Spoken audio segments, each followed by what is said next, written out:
10-11 साल पहले जो कृषि उत्पादन 265 मिलियन टन के करीब था, वो अब बढ़कर 330 मिलियन टन से ज्यादा हो गया है।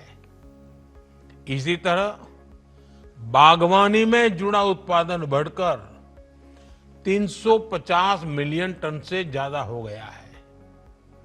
ये हमारी सरकार के बीज से बाजार तक की अप्रोच का परिणाम है।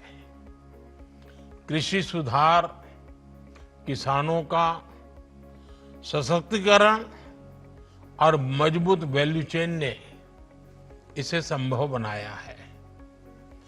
अब हमें देश के एग्रीकल्चर पोटेंशियल का पूरा इस्तेमाल करके और भी बड़े टारगेट तय पाने तक पहुंचना है।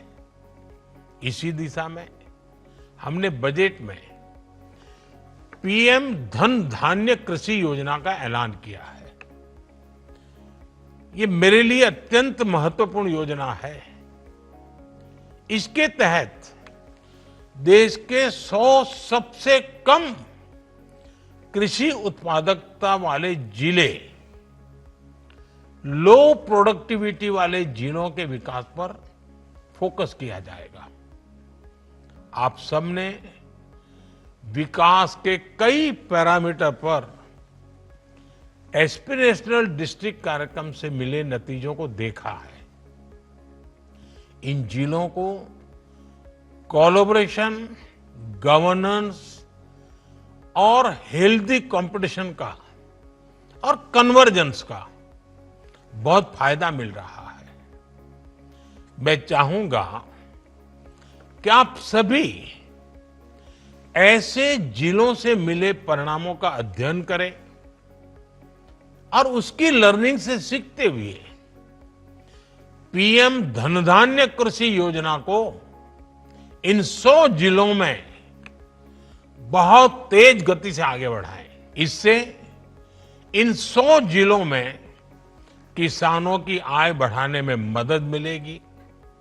साथियों, पिछले कुछ वर्षों में हमारे प्रयासों से देश में दाल का उत्पादन बढ़ा है और इसके लिए मैं किसानों का अभिनंदन भी करता हूं। लेकिन अभी भी हमारी घरेलू खपत का 20% विदेशों पर निर्भर है, आयात पर निर्भर है। यानी हमें अपने दलहन उत्पादन को बढ़ाना ही होगा।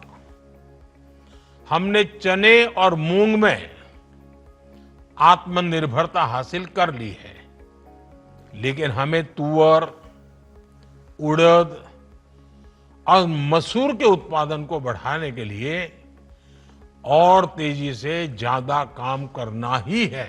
दाल उत्पादन को गति देने के लिए आवश्यक है कि उन्नत बीजों की सप्लाई बनी रहे